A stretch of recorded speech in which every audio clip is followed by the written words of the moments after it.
The truth about it is, when you're in love with someone, you're in love with someone. And there are a lot of ways that someone can be the wrong person. And this was one of the ways that Gavin was the wrong person. He's defective. He came with an expiration date that frankly was close and awful. But I was so in love with him, and it didn't matter. Most people hear skin cancer and think it's quite easily cured, which a lot of skin cancer is, and I didn't understand that you had melanoma and that it was... The fact that it was stage 3 made it a completely different story. Pretty deadly and already pretty advanced. Yeah. We started so early in our relationship, we got really quickly accustomed to being in a mode where we sat in a room and someone said, "Good news today, your cancer hasn't spread," or "You don't have any new brain tumors." I mean, that was kind of like our normal time. That was like when we really were just normal. like, wasn't a big deal. I think it was the end of January that we were going in for a, what I thought was kind of like a regular checkup with my oncologist. I thought. She said, don't ask me anything that you are not prepared to know, because I will tell you the truth. And I said, "Is this it?" And she was able to look me straight in the eye and say sort of like, "This is it. This is the end of the road."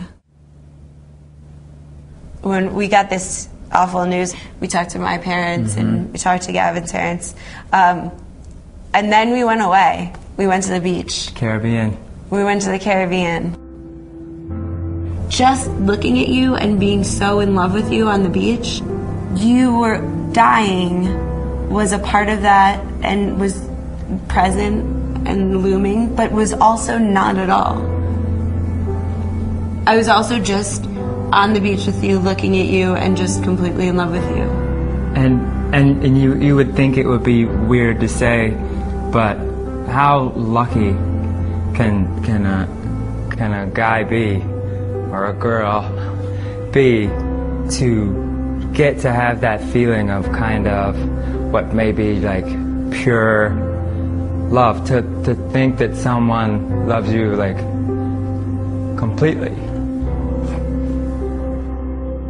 and to feel that before you die. Or I'm lucky because I know that not everyone gets to feel that, or to know it. Yeah. More like I felt it and knew it. And it's hard to explain, and it's crazy. It's just crazy. Yeah.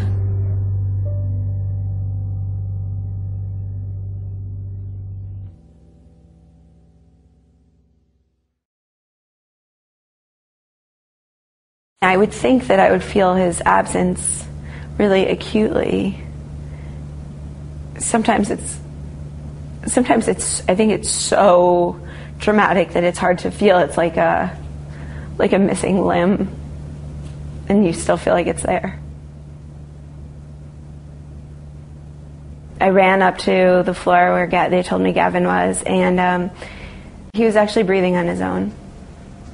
The doctors were pretty sure that he wouldn't breathe on his own for long. I called his parents, they're in Tennessee, and I told them to come as soon as possible. And my parents were there, and my brother and sister came, and we decided that we were going to keep Gavin on the breathing tube until everyone could be there. The doctors told us whenever we were ready, they would pull Gavin's breathing tube, and he would just slowly stop breathing. I just lied on his chest, and I was listening to his breathing, and his mom held his hand, and he just really slowly stopped breathing. And that was it. It was surreal. It was impossible, and completely impossible to understand. I know that he wanted to go.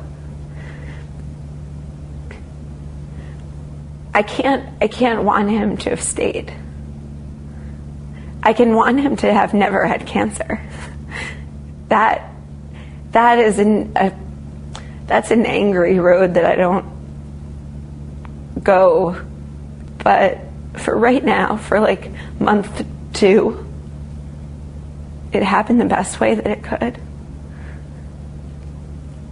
I'm really grateful to him for that.